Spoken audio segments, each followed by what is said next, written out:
All right, so this week we're diving into a situation that has, everyone kind of on edge. Iran just launched a missile attack on Israel. And we're going through this Sky News report. It's about Ayatollah Khamenei. He gave this speech, and let me tell you, it is intense. Yeah, you don't see many Friday prayer sermons that involve, like, assault rifles, you know? I mean, it definitely sets a tone, doesn't it? Yeah, right. It makes you think, like, okay, this isn't just another political speech, you know? Oh, absolutely. This was a rare look, like, directly into how he's thinking. He even called the attack fully legal and legitimate. He even said, I think the exact quote was, "We'll be done in the future again if necessary." Wow. That's a threat right there, but he's framing it as self-defense. Okay, so it sounds like he's drawing a line in the sand. But legal? According to whom? Was this just completely out of the blue? Or, I don't know, is there context we're missing? Right, so this is where it gets really interesting, right? This missile attack, it wasn't unprovoked. It was a direct response to Israeli airstrikes. Yeah. And those were in Lebanon. They ended up killing a bunch of high-ranking Hezbollah figures. Right, Hezbollah, that heavily armed group, they're based in Lebanon, and Iran backs them. I mean, a lot of countries even call them a terrorist organization. It definitely adds another layer to all of this. For sure, and then on top of everything else going on, we've got this, this Israel-Hamas conflict that's still going. And it's been particularly intense since that Hamas attack last year. Yeah. Basically, what I'm saying is the entire region was already on edge. Okay, that makes sense. So we've got Israel hitting Hezbollah in Lebanon. Iran then retaliates with missile strikes. And given how closely they're tied together, it's understandable that Iran responded so forcefully.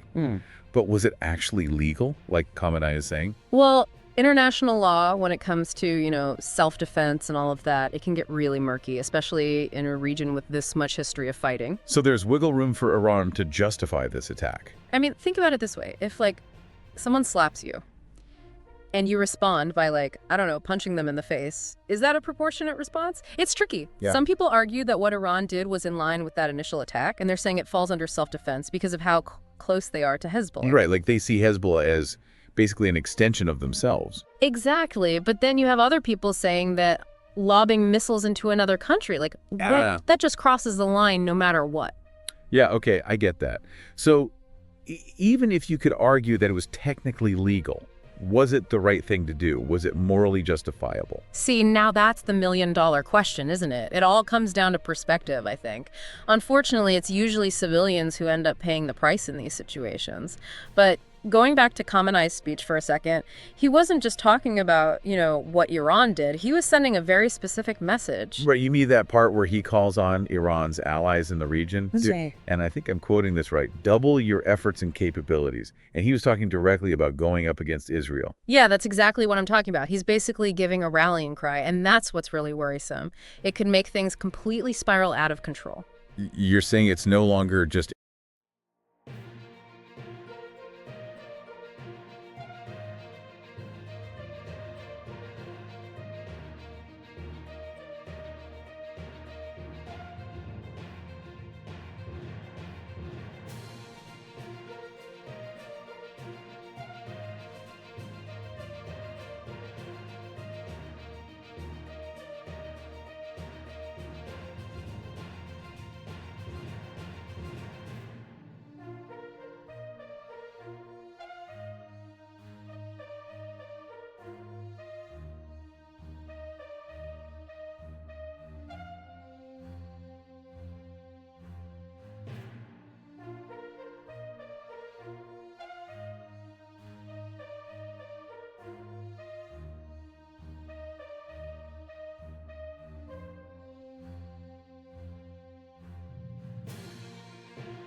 Iran and Israel anymore, it could pull other countries in. Potentially, yeah. This isn't some border dispute or anything. This is much bigger. You've got regional powers all fighting for control. It's playing out on a global stage, which is why everyone's so concerned. Especially with America and Russia both watching so closely. Right. Doesn't that just add fuel to the fire? It absolutely does. It's like someone tossed a match onto a powder keg. So let me try to get this straight. We have historical tension, religious differences, countries all trying to increase their power, and now Iran is openly challenging Israel. Plus, there's the potential for even more attacks. It's a lot. What would even trigger that? What would have to happen for Iran to see these future attacks as necessary? Well, that's the question that keeps world leaders up at night. It's tough to say for sure, but there are a few things that could do it, like any more Israeli strikes on Iran, or even their allies. Especially in Lebanon. I mean, they could easily see that as justification for retaliation. Okay, so another attack on Hezbollah, for example. Potentially, yeah. But it might not even be something that direct, you know? Maybe things with Israel and Hamas escalate even further. Like, what if Israel launches a major offensive in Gaza? Or if Israel formally annexes part of the West Bank. Exactly. It doesn't even need to be a real attack. Even something they see as a threat might be enough. Don't forget, Iran sees itself as, like, a protector of Palestine. They've always framed their actions as defending their allies. And we can't forget about, like, the imagery surrounding Khamenei's speech either. This wasn't just some guy standing at a podium. He had a rifle right next to him. I mean, what kind of message is that supposed to send?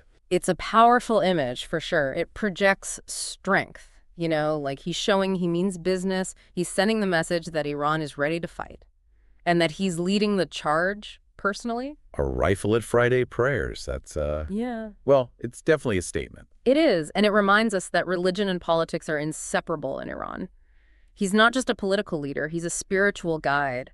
And he's framing this as a righteous struggle. A struggle that has had awful consequences for anyone unfortunate enough to get caught in the middle of it. That's the truth.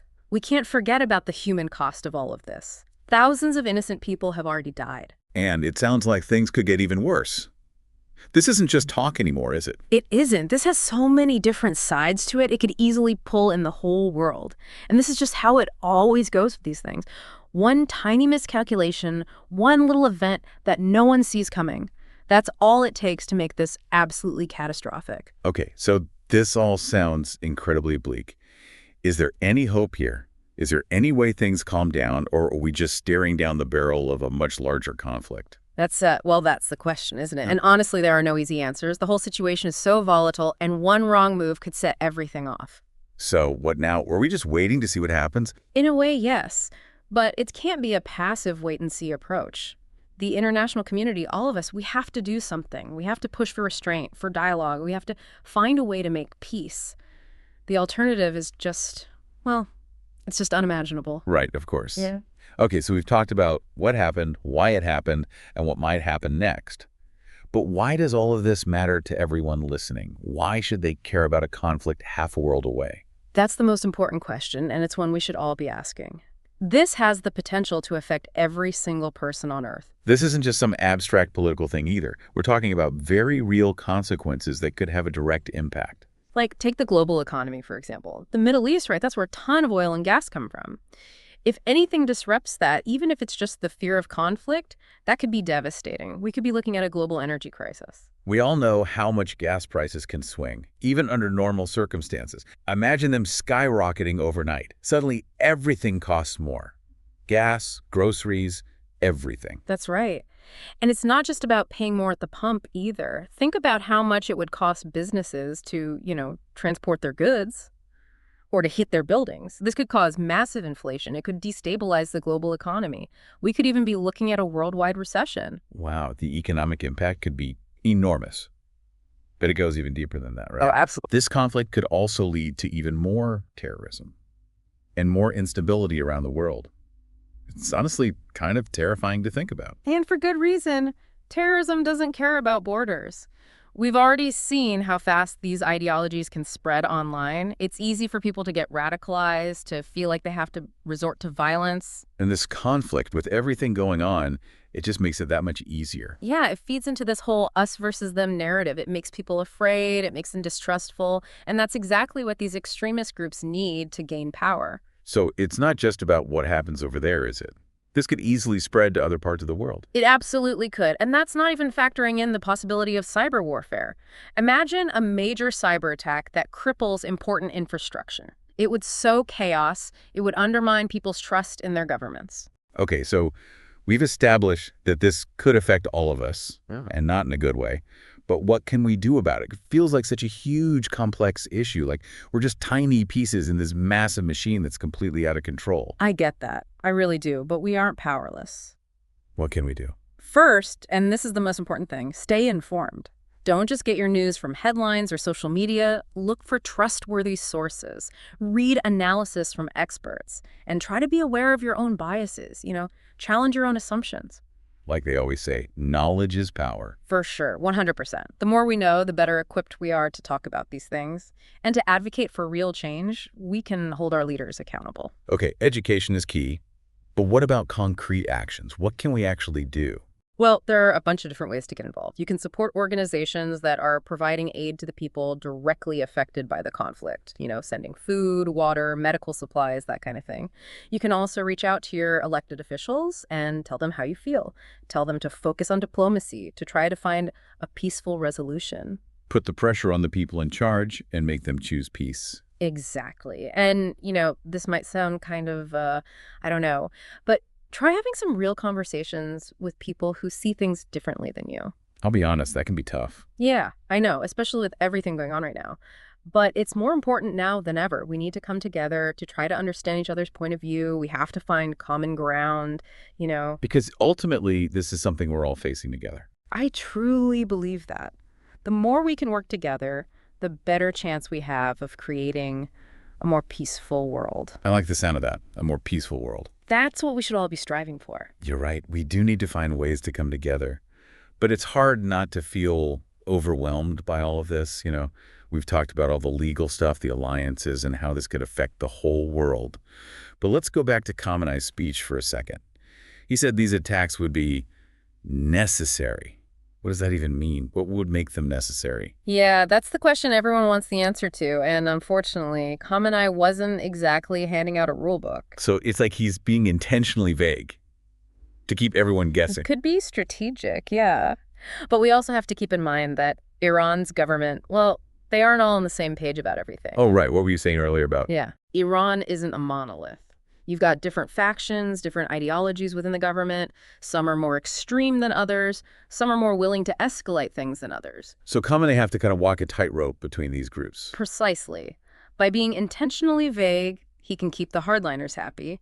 But he also leaves himself some wiggle room, to maneuver on the world stage. It's a very delicate balancing act, to say the least. So where does this leave us? What's the one thing you really want people listening to take away from all of this? If there's one thing, it's that this situation is far from over. This isn't some far-off conflict anymore. This has the potential to change everything. Not just like borders and who controls what, but a global conflict, economic collapse, the end of, the world as we know it. I'm afraid so. The stakes are incredibly high.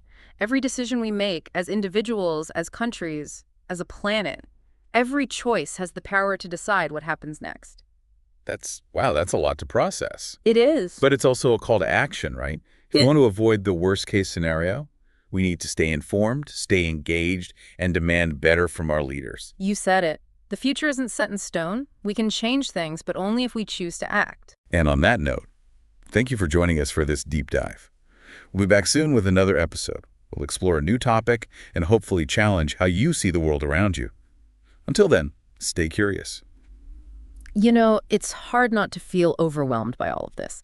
We've talked about the legal gray areas, the alliances. We've talked about how this could spiral into something truly global. But I want to go back to Khamenei's speech for a minute, specifically that part where he said further attacks would be necessary. What does that even mean? What would make them necessary? Yeah, everyone's wondering the same thing. Khamenei, he wasn't exactly handing out a rule book, So it's like he's keeping everyone guessing on purpose. It could very well be strategic, yeah. But we also can't ignore the internal dynamics in Iran's government. I mean, not everyone in Iran agrees on everything, it's not some perfectly unified front. Right. You were saying earlier that... Iran isn't a monolith. There are definitely different factions within the government. You've got hardliners who want to push back against the West no matter what. And then you have others who are, maybe a little more cautious. So is Khamenei trying to walk a tightrope between these groups? I think that's a pretty good way to put it. When he uses really vague language like that, he can kind of appease the hardliners, make them feel heard. But it also leaves him some room to maneuver on the world stage. Like, I don't know, a high-stakes balancing act or something. Exactly. Okay, so much to unpack here. But if you had to pick one thing, one key takeaway for everyone listening. I'd say the most important thing to remember is that this is far from over. We're not just talking about some regional conflict anymore. This is different. This has the potential to affect every single one of us. And not just in some abstract, geopolitical way. We're talking about the very real possibility of a global conflict. Yeah. Economic turmoil, complete chaos. The stakes really couldn't be higher. The decisions we make now, as individuals, as nations, as a planet, they will determine what happens next. It's a lot. I know, it can feel overwhelming. It definitely can. But this isn't the time to just give up, right? If we want to have any chance of avoiding the worst-case scenario, we need to understand what's happening, we need to get involved, and we need to demand better from our leaders. You're absolutely right. The future isn't set in stone. We have the power to shape it, but only if we choose to act. I like that, the power to shape it. Well, on that note, we're going to have to leave it there for today. Thank you so much for joining us for this deep dive, everyone. We'll be back soon to tackle a new topic and hopefully get you thinking a little differently about the world. Until then, stay informed, stay engaged, and stay curious.